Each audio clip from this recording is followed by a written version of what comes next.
Bienvenue dans le monde merveilleux du don de sang.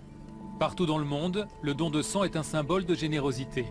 Ce geste est considéré comme l'un des plus nobles de nos sociétés modernes. Sous ces bons sentiments se cache une toute autre réalité. La santé est une industrie très lucrative. On est prêt à payer des fortunes pour avoir accès au traitement, surtout pour nos proches. Au cœur de ce business, le plasma, un liquide jaune, riche en protéines, qui forme la plus grande partie du sang. Il vaut plus cher que le pétrole. C'est l'exploitation de l'homme par l'homme. Le terme qui est utilisé par certains, c'est le nouveau cannibalisme. Est-ce qu'on accepte au prix d'un marchandage ce système qui permet à un individu riche de profiter du pauvre? Je suis comme une vache, je donne du lait. Abomination. Ça m'a presque tué, alors je ne veux plus le refaire. Non, c'est dégueulasse. Nous avons décidé d'explorer un domaine méconnu de l'industrie de la santé, le commerce du sang.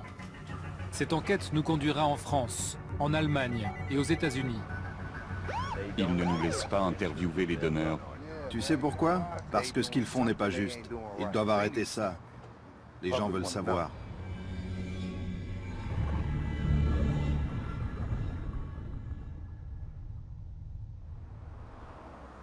Aujourd'hui, Carlos vient donner son sang.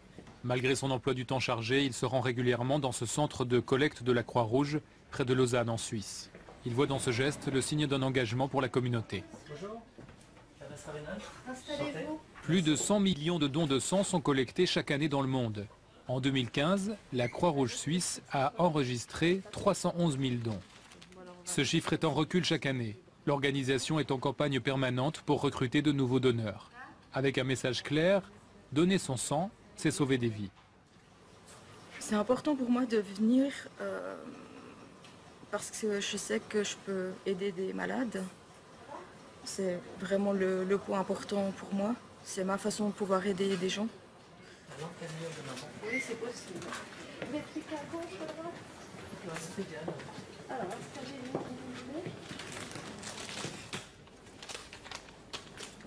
et je vous bascule un petit peu en arrière. Je trouve que c'est quand même quelque chose de beau, de pouvoir donner quelque chose, en tout cas, qui est une partie de soi-même. Je vous mets à 16 h et puis vous venez quand vous pouvez, il n'y a pas de souci. Le sang est un suc tout particulier, se réjouissait le diable de Faust. Mais il n'est pas le seul à s'y intéresser. La santé est aussi une industrie. Le don du sang n'échappe pas aux lois du marché. Voilà, ça coule bien. C'est tout. Merci. Je vais chercher le raisin. Oui, volontiers. Avant de donner leur sang, ces donneurs suisses doivent remplir, je cite, un questionnaire médical et consentement éclairé. Une ligne à la fin du formulaire attire l'attention. En bas, en tout petit, il est écrit « Je suis conscient que certains composants de mon don peuvent être utilisés pour la fabrication de médicaments. » Cette ligne, peu de donneurs la lisent. Elle est pourtant fondamentale. La plus grande partie du sang est en réalité confiée à des entreprises privées. La Croix-Rouge ne s'en vante pas. On reçoit environ 320 000 donations par année. Il s'agit évidemment de dons complets, constitués de tous les éléments sanguins, plasma compris. Et qu'est-ce que vous faites de ce plasma ? Au contraire des autres composants du sang, seulement 20% de ce plasma est directement fourni aux hôpitaux. Ces 20% sont utilisés dans les hôpitaux pour soigner les patients qui ont subi d'importantes pertes de sang et qui ont besoin d'être transfusés. Les 80% restants sont utilisés par l'industrie du fractionnement. Il s'agit des sociétés pharmaceutiques qui utilisent ce plasma pour concevoir des médicaments dérivés du sang. L'industrie du fractionnement, ce sont des entreprises pharmaceutiques qui rachètent chaque année 80 000 litres de plasma à la Croix-Rouge. L'institution humanitaire qui a le monopole de la collecte en Suisse en retire près de 10 millions de francs par an. Les donneurs le savent-ils ? Qu'est-ce que vous savez sur ce que va devenir le sang que vous venez de donner? Bien, je dois dire que je suis plutôt innocent par rapport à ça. Je me renseigne pas énormément par rapport à ce genre de choses. Quand j'entends le mot don du sang, eh bien c'est le fait que je vais donner de mon sang. Et puis après, ce que ce sang va devenir, eh bien j'ose espérer qu'il soit utilisé dans les hôpitaux qui sont pas très loin de chez nous. Donc c'est un peu l'image que j'ai moi du don du sang. C'est une image un peu innocente. Première découverte, la plus grande partie du sang des donneurs est revendue à des entreprises pharmaceutiques. Et si l'industrie s'intéresse tant au sang de Carlos, c'est pour une raison bien précise. Sa partie liquide, appelée plasma, contient des protéines très recherchées. Elles sont utilisées pour produire des médicaments coûteux et très rentables. Qui sont les acteurs qui se cachent derrière cette industrie? Nous décidons de remonter la filière du plasma. Welcome to CSL Plasma. Typically, 57% of our blood volume is made up of plasma. Plasma is a straw-colored liquid portion of the whole blood that transports water and nutrients to all cells in the body. It is composed of approximately 90% water and 10% protein. Plasma also... L'industrie du plasma est gigantesque. Une poignée d'entreprises se partagent le marché mondial. L'américain Baxter, l'australien CSL Behring, l'espagnol Grifols et l'entreprise suisse Octapharma que l'on découvre au travers de ces films publicitaires. Octapharma's raw material is produced by the perfect bioreactor, developed over millions of years of evolution, the human body.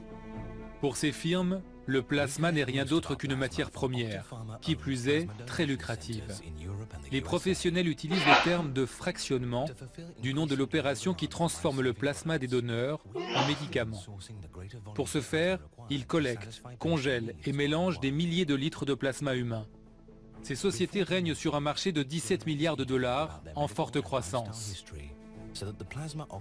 Wolfgang Marger, le président et fondateur de la société suisse Octapharma, est un personnage très discret. Sa fortune est estimée à 6 milliards de dollars par le magazine Forbes. Voici l'une de ses très rares interventions publiques. Comment voyez-vous l'avenir? Ces médicaments sauvent des vies. Certains patients en ont besoin toute leur vie. Ils sont couverts par les assurances? Oui, ils doivent l'être, parce qu'ils sont très chers. C'est le revers de la médaille. Certains pays ne peuvent pas offrir ces traitements à leur population, du moins pour l'instant. C'est facile de dire que le plasma devrait être accessible pour tout le monde. Vous n'avez qu'à le collecter auprès de votre population et tout ira bien. Vous fabriquerez vos propres médicaments. Ce n'est tout simplement pas le cas.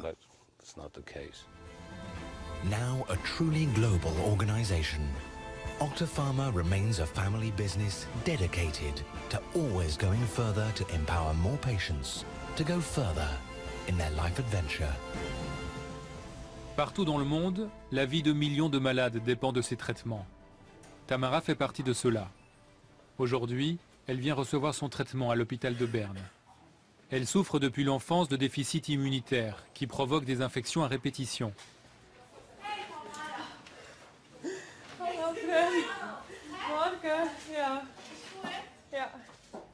Grâce à son traitement à base de plasma, la vie de Tamara est devenue plus simple, à tel point qu'il lui serait difficile de s'en passer. Avant d'avoir commencé à recevoir des transfusions, pendant 2 ans, je ne pouvais pas dire que j'étais en bonne santé ou que je me sentais bien. Cela a changé depuis, ne serait-ce qu'en termes d'infection. Je viens ici toutes les 3 semaines pour recevoir ma transfusion. Une session dure environ 3 à 4 heures. À proprement dit, c'est de l'immunoglobuline.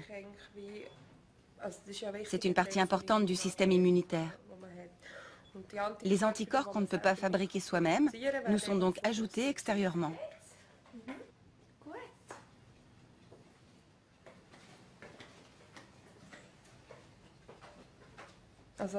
Je travaille dans une pharmacie, donc je connais les prix. La grande bouteille coûte environ 1 500 francs et la petite environ 1 000 francs. Alors le total aujourd'hui, c'est environ... C'est environ 4 000 francs. Je suis reconnaissante à chaque personne qui décide de faire un don du sang. Pas seulement à cause de mon médicament, mais d'une manière générale. Et je tiens à rendre les gens de mon entourage attentifs à cet acte. Ma famille proche ou lointaine, mes connaissances. Est-ce que vous allez donner votre sang? Il faut sensibiliser les gens aux bienfaits du don du sang. D'où vient le médicament qui a changé sa vie? D'où vient le sang contenu dans ce produit? Vient-il de donneurs suisses? Pensez-vous que ce plasma provienne de Suisse? Je ne sais pas. Je dirais que non. Ou en tout cas pas uniquement. L'origine du plasma n'est pas publique. Cette information relève du secret d'entreprise. Nous partons chez Swissmedic. En Suisse, c'est l'autorité chargée du contrôle des médicaments, et ce faisant, de leur provenance. Chaque semaine, ces experts analysent les échantillons de plasma et de produits dérivés du sang qui seront distribués dans les hôpitaux. Et ça, c'est du plasma. Oui, ce sont des échantillons de plasma. Il y a du plasma dans chaque fiole. Les sociétés nous fournissent les échantillons afin que nous puissions les tester.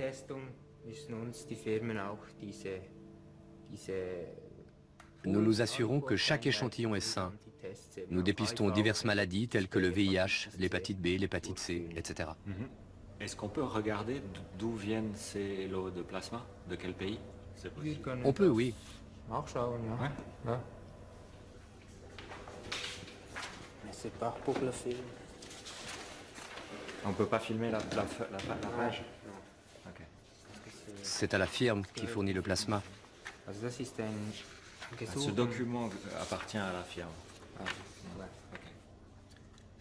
Donc, voici la liste des centres de collecte. Et là, on voit le nombre de donneurs et de quel centre ils viennent. USA. Là, par exemple, on prend le numéro CU 14045. Kansas City, Chattanooga, Lansing, Louisville. Et on voit de quel centre cela provient. Oui. C'est bizarre. Et tous ces centres sont agréés par le plasma Masterfile de Swissmedic. Et c'est pourquoi nous les acceptons pour les tests dans notre établissement. Cleveland, West 25th Street. 48 donneurs. Cleveland, États-Unis, nous nous rendons sur place.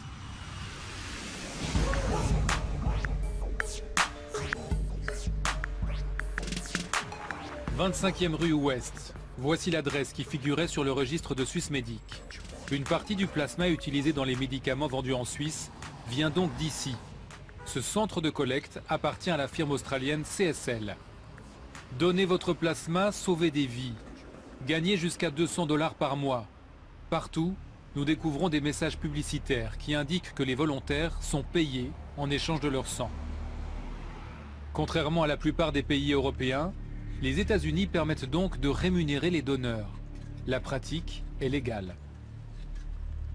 Nous poussons la porte. L'endroit est très surveillé. Impossible de parler avec le personnel. Yeah, you can't just come and take pictures. You got to do it the right way. No, we do it from the outside, from the. Okay, across the big street. space. Across Yeah, the street, you can that right. You know. Yeah.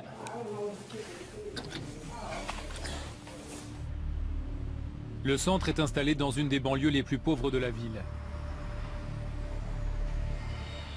Cleveland est une ville dévastée. La crise financière de 2008 lui a porté un coup fatal.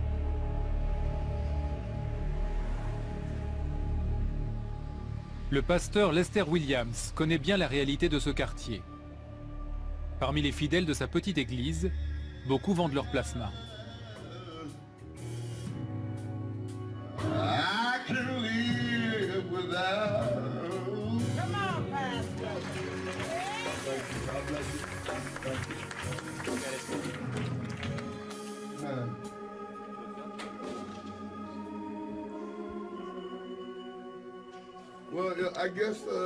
Vous savez, comme c'est légal, je n'ai pas de problème si c'est ce que les gens décident de faire.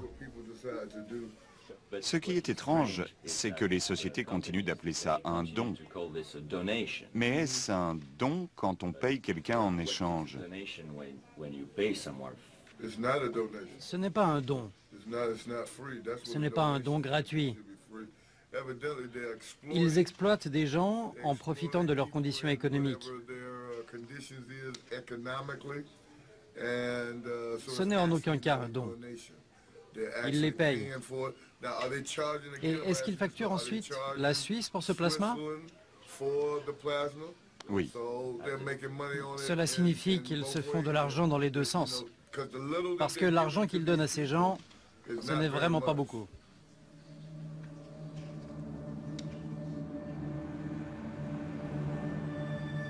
À Cleveland, tous les leaders du marché sont représentés. CSL, Grifols. Nous y retrouvons aussi Octapharma, précisément l'entreprise suisse qui fabrique le médicament de Tamara. J'aime bien tes tatouages, ils sont cool. Marc s'y rend 2 fois par semaine afin de vendre son plasma. Mon budget en ce moment est de 32 $ pour mon loyer, 45 $ pour mon téléphone, 50 $ pour mon assurance. Au total, je suis dans une fourchette de 200 à 225 $ par mois. Je me suis rendu compte que grâce au plasma, j'arrive à gagner cette somme. Le problème quand vous avez un budget serré, c'est que vous êtes très vulnérable. Nous aurions voulu accompagner Marc dans le centre Octapharma et parler avec ses responsables. L'approche s'avère impossible. L'hostilité augmente à mesure que nous approchons du centre. We're on public property. Is this private property? That is not. Just follow my friend. I'm leaving. Du coup, nous interrogeons des donneurs à la sortie du parking. Au début, c'était pour me faire un peu d'argent en plus. Ça m'aidait à payer mes factures, mais je suis devenu un habitué. Quand tu commences, tu reçois 50 $ pour tes 5 premières visites comme nouveau client. Ensuite, le mardi et le jeudi, ou 2 autres jours de la semaine qu'ils t'assignent, tu reçois 20 $ et 40 $.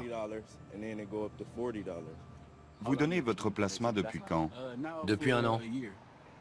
1 an? Oui, 2 fois par semaine. C'est beaucoup. Ouais, c'est pas si mal, c'est cool. Ça aide. C'est bien pour ma famille. Tout le monde est gagnant. Personne ne fait ça pour des raisons morales. Personne. Personne ne fait ça pour aider des gens. C'est un effet secondaire si ça aide des gens. La mécanique est parfaitement rodée. Dès que la bouteille de plasma est remplie, l'argent est versé au donneur sur une carte de crédit.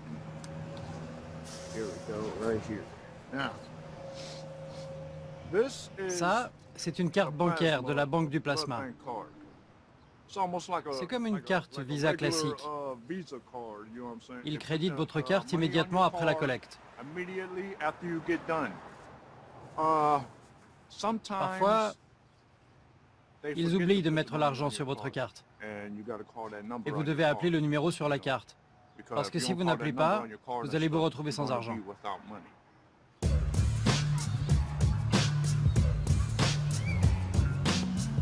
Suite à la crise économique, le nombre de dons a explosé aux États-Unis, passant de 15 millions en 2007 à 32 millions en 2014. Luc Schaeffer est sociologue à l'Université du Michigan.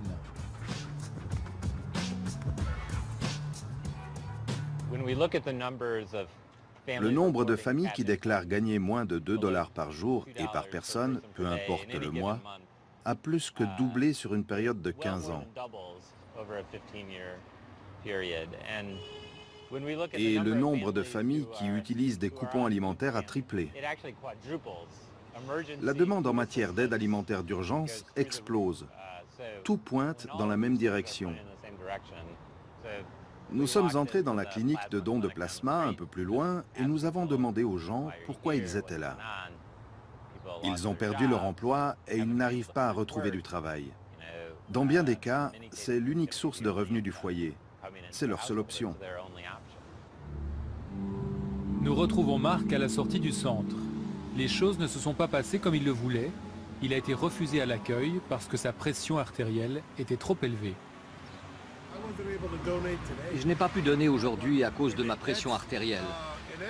Et c'est très important pour moi. J'ai bien pris mes médicaments pour la tension, mais je pense que j'ai mal mangé hier. Si vous ne pouvez pas donner, ça devient un problème financier pour vous. Oui, c'est un problème. Heureusement, il ne s'agit pas d'une question de vie ou de mort. Ce n'est pas vital, pour ainsi dire.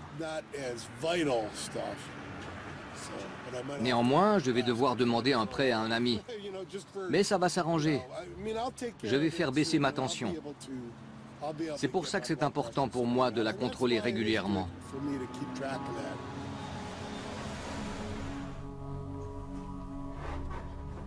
Nous l'accompagnons dans le petit appartement subventionné qu'il occupe depuis 1 an.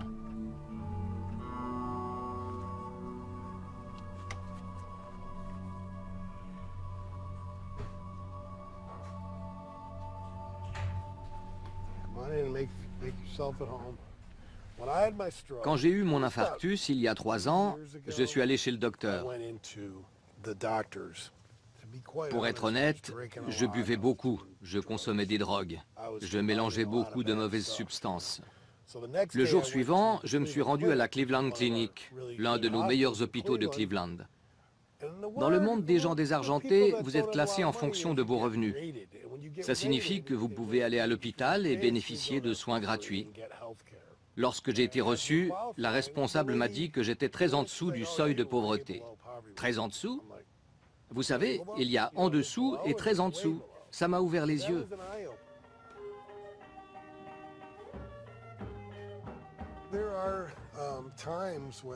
Des fois, pour ma propre estime, je n'ai pas envie d'accepter de l'aide. Je veux pouvoir dire non merci. Fréquenter Octapharma, c'est gagner de l'argent facilement. C'est nécessaire. Du moins pour moi, c'est nécessaire.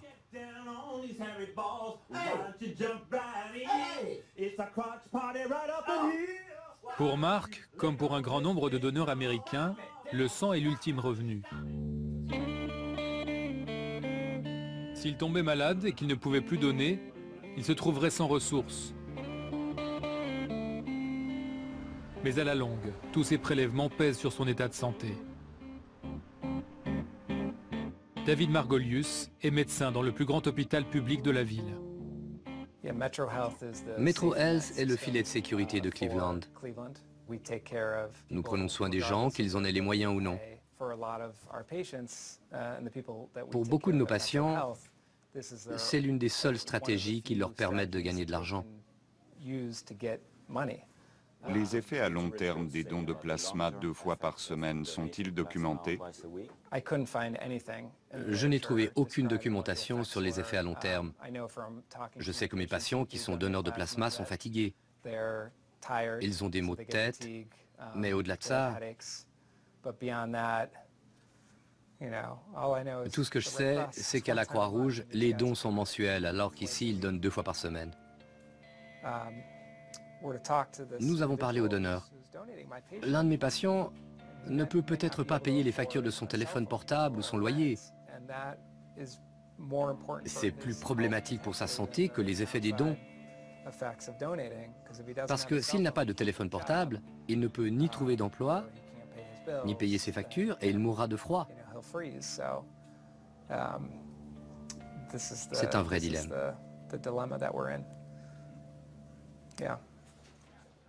What if you could earn extra money while doing something great for others? At Octapharma Plasma, you can. Not only are plasma donations vital to the treatment of rare, chronic and genetic diseases. Les États-Unis sont le premier exportateur au monde de plasma humain, 70% du marché mondial. Ils y parviennent grâce à cette recette imparable. D'un côté, en s'appuyant sur ce genre de campagne, on soigne l'image d'un pays aux excellentes conditions sanitaires. Ce commerce est sous la tutelle de la Food and Drug Administration.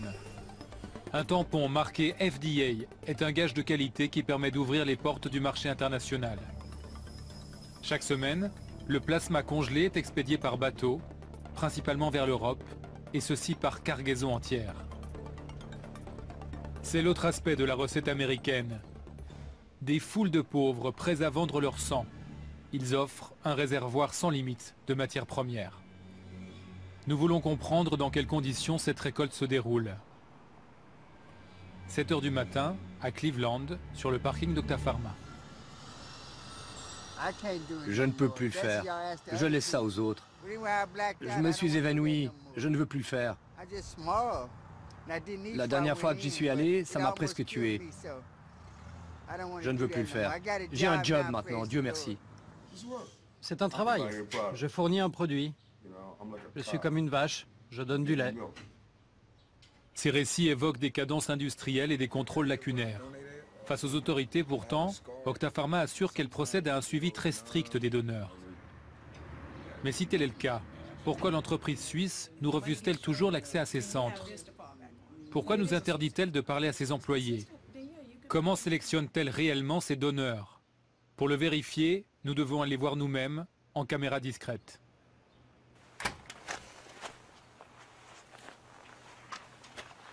À l'intérieur, voici ce que nous découvrons.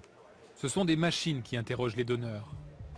Les volontaires répondent aux questions médicales sur des bornes électroniques.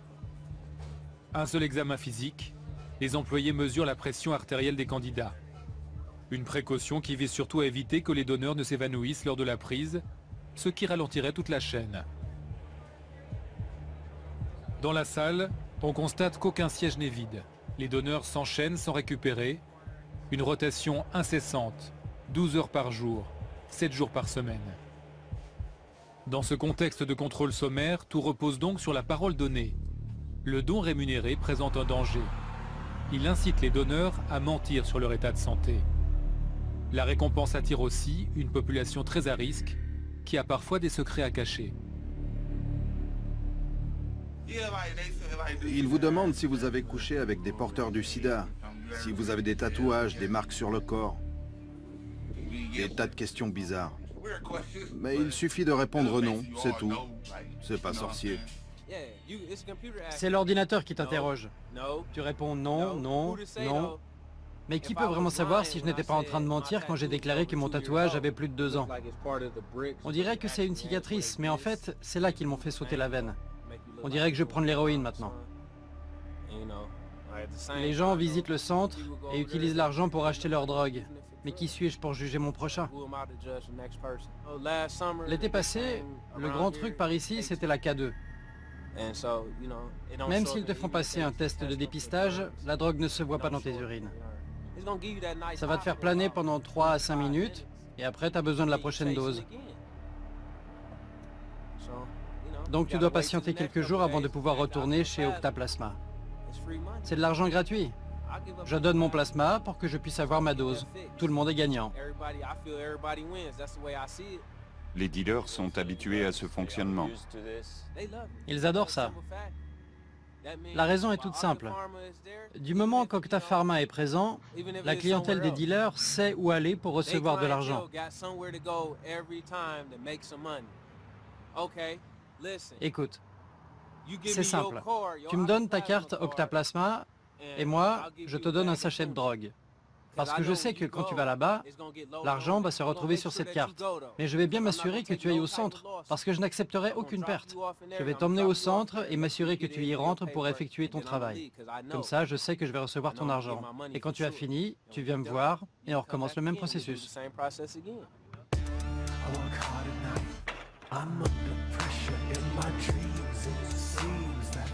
Ainsi, le business du sang attire le business de la drogue et tous les phénomènes qui y sont liés. Trafic, exploitation et au bout du compte la question des risques pour la santé des donneurs et des patients. Octapharma en est-elle consciente? Nous voulons demander à ses responsables s'ils ont observé des traces de drogue dans le plasma des donneurs. Toujours impossible de les approcher. La tension augmente. Le service de sécurité nous demande de nous éloigner. Nous obtempérons. Mais pourquoi notre présence est-elle aussi gênante? Ils ne nous laissent pas interviewer les donneurs. Ouais, tu sais pourquoi? Parce que ce qu'ils font n'est pas juste. Je ne sais pas ce qui se passe. Vous êtes des professionnels, vous venez filmer ici, vous voulez les interviewer. Qu'ont-ils à cacher? We're doing a TV documentary about plasma and plasma donors. Their complaint, they call it complaint that they felt like you were harassing the donors coming out. Management just advised that they want you guys to advise of trespassing, which means if you walk onto the parking lot, they will have their security sign charges against you guys for trespassing. Okay, that's fine. Very good. That's fine. All right, thank you. Thank you very much. Thank you guys very much. Thank you very much. De retour en Suisse, nos questions sont nombreuses. La rémunération, l'exploitation, les inquiétudes sur la santé des donneurs. Tout cela a-t-il des conséquences sur les médicaments que nous consommons? Quel contrôle avons-nous sur le plasma qui est importé? Nous commençons par retrouver Tamara chez elle. Nous lui présentons nos images. L'été dernier, le grand truc par ici, c'était la K2. C'est aussi fort que l'héroïne. Même s'ils te font passer un test de dépistage, la drogue ne se voit pas dans tes urines. Chaque fois qu'il a besoin de drogue, il va donner son plasma. Bon, je dois avouer que je suis un peu choquée. Oui, je peux concevoir que ces gens ont besoin d'argent et qu'ils vendent leur plasma. Mais ceux qui fricotent avec la drogue, je trouve ça violent.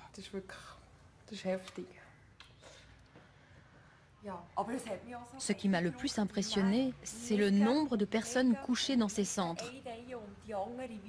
C'est inimaginable. C'est ce que les gens sont prêts à faire pour de l'argent. Tu te rends compte ce que ça signifie pour ton corps quand tu donnes 2 fois par semaine?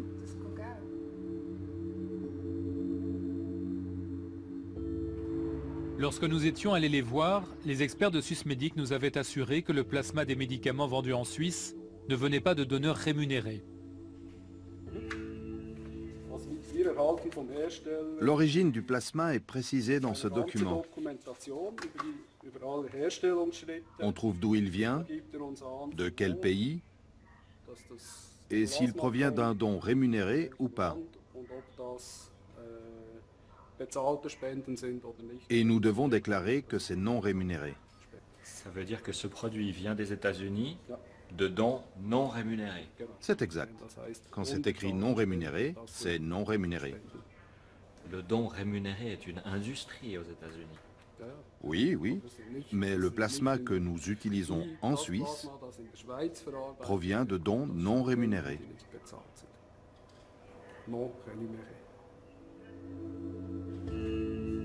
Pour l'industrie, les sommes versées aux donneurs ne sont pas une rémunération, mais un simple dédommagement. On joue sur les mots. En Allemagne, par exemple, les donneurs peuvent être défrayés avec une vingtaine d'euros, limités à 3 fois par mois. Mais aux États-Unis, les montants offerts sont bien supérieurs et suffisent à faire survivre les plus démunis. Mais on sait qu'à Cleveland, la plupart des centres de dons de plasma payent les gens pour donner leur plasma. Vous pensez vraiment que Ça, je ne le sais pas. Ce n'est pas une information que nous vérifions. Ce que nous vérifions, c'est si le centre de don est agréé par le Plasma Master File. C'est ça notre mandat.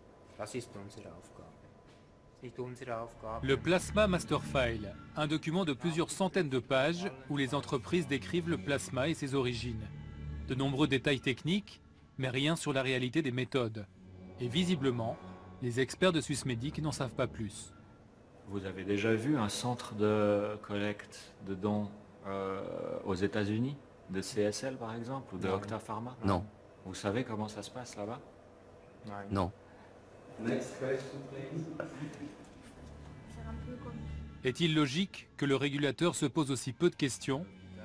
L'autorité est maintenue dans l'ignorance par l'industrie qui se cache derrière le secret d'entreprise. Vous nous avez expliqué qu'il est possible. Le député socialiste Jean-François Steyert est l'un des meilleurs connaisseurs du système de santé en Suisse. Selon lui, le manque de transparence des entreprises pharmaceutiques est inacceptable. En général, une entreprise qui sent qu'elle commence à intéresser un peu le politique et ou les médias, soit elle se referme complètement, mais elle risque d'attirer beaucoup de soupçons, soit elle est intelligente et puis elle commence à communiquer un petit peu ses données. Il faut des fois beaucoup de pression jusqu'à ce que ça marche. Opacité, profit, manque de surveillance. Dans quelle mesure la santé publique est-elle mise en danger par ce système? Quels risques fait-il peser sur les patients et les donneurs? Jean-Daniel Tissot, doyen de la faculté de médecine de l'Université de Lausanne, a longtemps dirigé le centre de transfusion de la ville. S'il se montre globalement rassurant, il pointe aussi les risques. Est-ce que d'un point de vue sanitaire, il y aurait une différence entre le plasma d'un Américain pauvre et celui d'un Suisse? Alors il n'y a aucun élément pour l'affirmer. Je ne pense pas, parce que les contrôles qui sont faits ou les techniques de préparation nous permettent de nous assurer à l'heure actuelle qu'on est capable de se débarrasser de tous les pathogènes. L'exception peut-être serait liée au prion, donc c'est cette protéine étrange qui est impliquée dans la maladie de la vache folle. Et là, les certitudes ne peuvent être mises sur la table. Le risque zéro n'existe pas, jamais. En France, un scandale à propos du sang, c'est l'événement du... C'est ce que nous rappelle le drame du sang contaminé qui a touché toute l'Europe, y compris la Croix-Rouge suisse et particulièrement la France. Dans ces locaux, on traitait le sang collecté destiné aux transfusions, un sang que l'on disait le plus sûr du monde. Mais en 1990, le scandale éclate, les responsables du CNTS sont poursuivis et condamnés pour avoir laissé écouler durant plusieurs mois des stocks de produits contaminés par le virus du sida, provoquant ainsi la mort de plusieurs centaines d'hémophiles et de transfusés. Suite au scandale, les contrôles sanitaires ont été considérablement renforcés dans le monde entier. Désormais, les cuves de plasma sont systématiquement nettoyées selon diverses techniques, jugées très performantes. Les solvants détergents sont parfaitement efficaces sur tous les virus les plus dangereux que sont ceux qu'on a nommés hépatite et sida. Ça, c'est clair. Jean-Jacques Huard est hématologue à Lille. Il dirige l'établissement français du sang du Nord, le plus grand centre de transfusion de France. Il fait partie des traumatisés du scandale du sang contaminé. Il a été prouvé que la fréquence des pathologies est nettement supérieure en cas de dons rémunérés. Alors, bien sûr, les tests sont là pour éviter tout ça, mais on peut imaginer qu'un nouvel agent infectieux puisse compliquer largement le problème de l'innocuité. Ça n'a pas de sens. Les gens vont dans ces centres pour acheter de la drogue. C'est triste.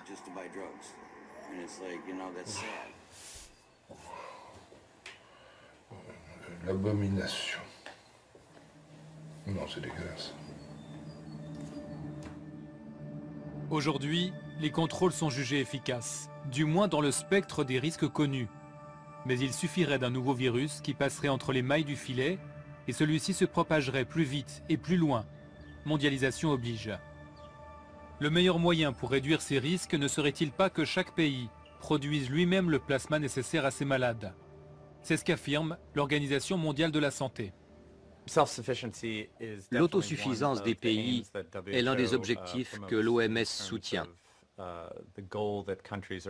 L'autosuffisance n'est pas qu'un but en soi. Un système autosuffisant tend à être plus sûr et à fournir un meilleur accès aux dons de sang.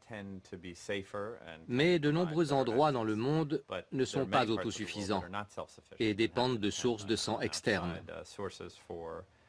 Selon nous, c'est un objectif vers lequel une grande partie de la planète doit tendre, mais nous ne l'avons pas encore atteint.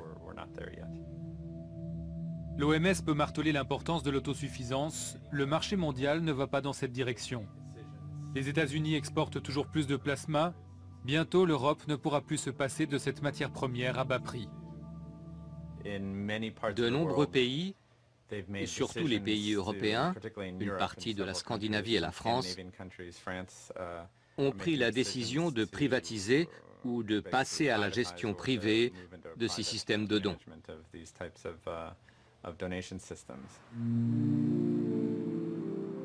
Même si les contrôles fonctionnent, les experts ne peuvent pas exclure qu'un nouveau virus se répande un jour. Cette crainte sanitaire est au cœur de l'actualité en France. En juillet 2015, Octa Pharma y a obtenu la libéralisation du marché. La firme suisse a été autorisée à vendre ses poches de plasma et ses médicaments dérivés du sang à tous les hôpitaux français. Jusque-là, c'est l'établissement français du sang qui en avait le monopole. Cette intrusion d'un acteur privé fait bondir Michel Moncellier, qui dirige la puissante fédération des donneurs bénévoles. Il y a besoin de beaucoup de sang. Oui. Et il y en a combien qui sont faits? Au niveau national, c'est 10 000 dons par jour. Et je veux dire, enfin, c'est suffisant pour combler le... Complètement. Okay. On est toujours autosuffisant. Ouais. Souvent, les collectes, ils disent on n'a pas assez de sang, on a besoin de donneurs, tout ça. Enfin, moi, c'est le discours que j'entends. Il n'y a pas assez de sang, il n'y a pas assez de donneurs. Non, c'est faux. C'est faux. Aujourd'hui, on est autosuffisant en sang et on l'a toujours été depuis les années 50. Donc, il faut toujours renouveler le stock de donneurs, entre guillemets, parce que entre le moment où vous donnez une première fois, on a 60% des donneurs qui donnent une première fois qui ne reviennent pas au deuxième don. Et au niveau du plasma, c'est pareil, c'est... Le plasma, on n'est pas autosuffisant pour une bonne raison, c'est que c'est un marché qui est ouvert à la concurrence. C'est-à-dire? C'est-à-dire que pour fabriquer des médicaments dérivés du plasma, on a des intervenants étrangers. Ces intervenants qui sont des laboratoires pharmaceutiques, qui collectent eux-mêmes le plasma en payant les donneurs. Mais c'est illégal, ça. En France, c'est illégal. Ouais. Mais les médicaments qui sont fabriqués à partir de ce plasma sont en marché libre en France. Donc 50% aujourd'hui des médicaments dérivés du plasma proviennent de laboratoires privés fabriqués avec du plasma rémunéré auprès de donneurs étrangers, que ce soit en Allemagne, en Tchéquie ou principalement aux États-Unis. D'accord. Le plasma, on ne considère pas forcément que c'est fait pour faire des médicaments. Or, il y a des gens, il y a 500 000 patients en France qui vivent grâce à ces médicaments. Est-ce que vous pouvez nous expliquer ce qu'Octa Pharma a changé? C'est pas trop Octa Pharma qui a changé, c'est l'Europe qui s'est constituée. À partir du moment où on considère qu'une substance peut être qualifiée de médicament, la liberté de passage d'un pays à l'autre est acquise. On a très peu de temps. Je pense que maintenant, au deuxième semestre, on va rentrer dans le vif du sujet avec l'entrée sur le marché. Personne, je dis bien personne, malgré les affirmations qu'on nous fait aujourd'hui, n'est en mesure de nous prouver que le plasma qui va servir à fabriquer ce plasma solvant détergent provienne de donneurs bénévoles. Libéralisation du marché, risque sanitaire accru. Face à toutes ces craintes, que répond Octa Pharma? Après des mois d'enquête et malgré de nombreuses sollicitations, l'entreprise suisse nous refuse toute interview. Nous nous rendons à son siège, situé au cœur de la bourgade de Lachen, dans le canton de Schwyz. Je suis à votre siège de Lachen et j'aimerais beaucoup vous parler. Ah voilà, je crois que j'ai des collègues à vous qui arrivent là. Donc je vais parler avec eux et puis je vous rappelle. Je vous rappellerai, mais je pense que cette attitude est vraiment très... La meilleure chose à faire est de quitter l'établissement maintenant. Et ensuite, comme Thomas l'a dit, on prendra en considération vos questions et nous reviendrons vers vous de la manière la plus appropriée. Ok, alors vous répondrez à mes questions.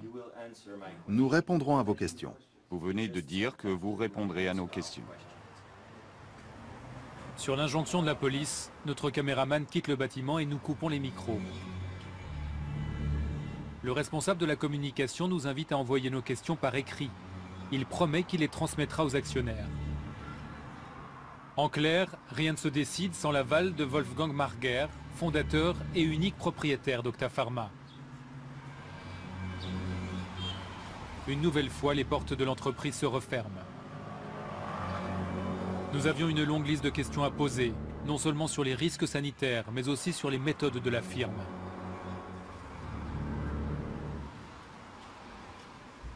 Sur le marché du plasma, Octa Pharma n'est pas la société la plus importante, mais ses ventes atteignent déjà 1,5 milliard d'euros et sont en forte croissance. Ces pratiques commerciales ont éveillé à plusieurs reprises les soupçons des autorités. Politique au Portugal, l'ancien Premier ministre socialiste José Socrates, qui a dirigé le pays entre 2005 et 2011, a été inculpé et incarcéré. Il dort ce soir en prison pour corruption et fraude fiscale, un scandale financier sans précédent.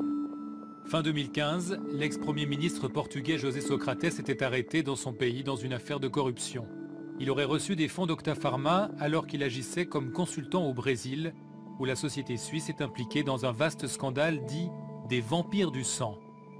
Octapharma, comme d'autres entreprises, est soupçonné d'avoir versé des pots de vin à des fonctionnaires du ministère de la Santé. À ce jour, l'affaire n'est toujours pas jugée et la société poursuit ses activités au Brésil. En France, cette question des connexions politiques fait partie des inquiétudes de la Fédération des donneurs. À ce sujet, Michel Moncelier a fait l'expérience de l'extrême sensibilité de l'entreprise suisse. Ma relation avec Octapharma a été un peu difficile en ce sens que nous nous sommes étonnés de la remise de la Légion d'honneur à Wolfgang Marguer par la ministre de la Santé, en l'occurrence Roselyne Bachelot à l'époque. Et M. Marguer a décidé de porter plainte contre nous, la fédération, contre moi personnellement et mon collègue président de la fédération à cette époque-là, pour avoir porté atteinte à son image personnelle et à l'image de ses entreprises. Donc on a vu débarquer à nos domiciles 6 personnes, un huissier, un officier de police, 2 gendarmes, un serrurier et un informaticien, pour aller voir dans nos ordinateurs si nous ne portions pas atteinte à l'intégrité et à l'image de M. Marguer et de ses entreprises. Il y a eu un procès à la 17e chambre correctionnelle de Paris et M. Marguer a été débouté de sa plainte et a été condamné aux dépens du procès. De quoi il avait peur précisément? De peur d'une perte de chance en matière commerciale, c'est-à-dire de dire que ce que l'on avançait n'était pas forcément exact et que ça pouvait porter atteinte en termes commerciaux au développement de ces entreprises. Lors de notre visite au siège de l'AREN, Octapharma nous avait promis de répondre à nos questions. Quelques semaines plus tard, le directeur de la communication nous a finalement fait savoir que l'entreprise ne répondrait à aucune d'entre elles, sans expliquer pourquoi. Il reste une ultime solution, nous rendre à Heidelberg, en Allemagne, où vit Wolfgang Marguer.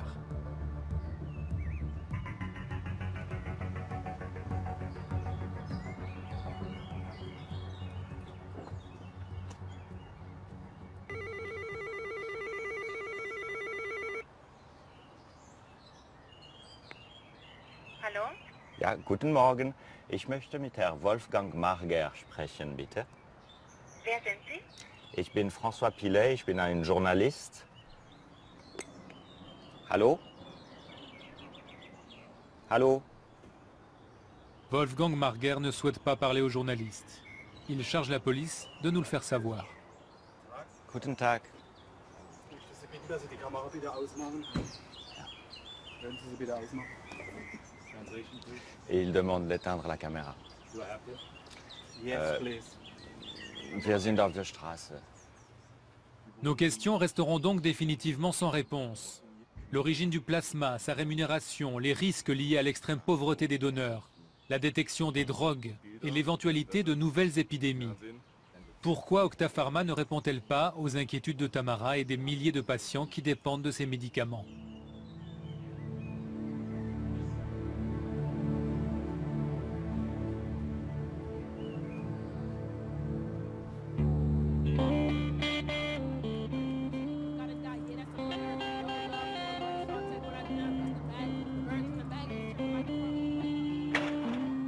Vu des trottoirs de Cleveland, ces questions paraissent bien dérisoires. Pour ceux qui n'ont plus d'autres ressources, vendre son plasma sera toujours perçu comme un moindre mal. Et tant que les malades d'Europe et d'ailleurs auront besoin de plasma, l'industrie pharmaceutique sera là pour répondre à la demande. C'est l'Amérique. On est sous le joug des multinationales ici. Et sans argent, rien ne marche. Quand le marché se plante, tout s'arrête. Il n'y a pas d'aide du gouvernement. Alors qu'est-ce qu'on fait? Octaplasma est toujours ouvert. Allons chercher quelques dollars chez eux rapidos. X bras sans attendre. Donnons-leur ce qu'ils veulent pour pouvoir recevoir ce que nous voulons.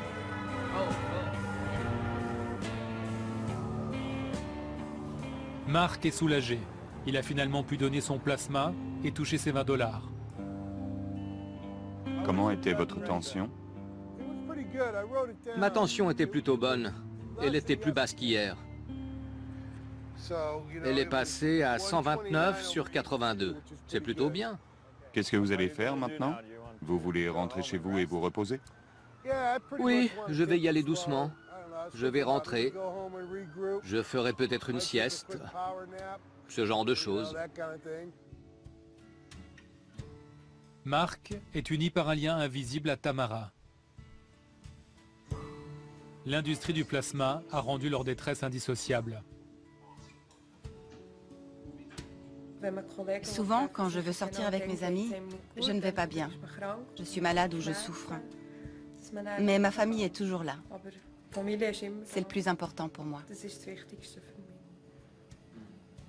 Et finalement, c'est l'exploitation de l'homme par l'homme.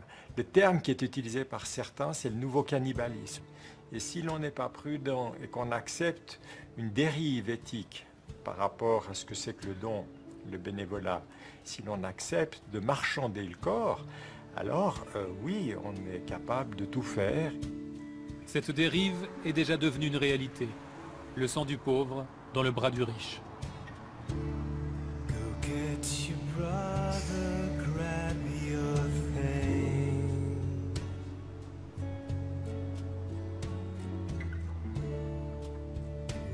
Safe here.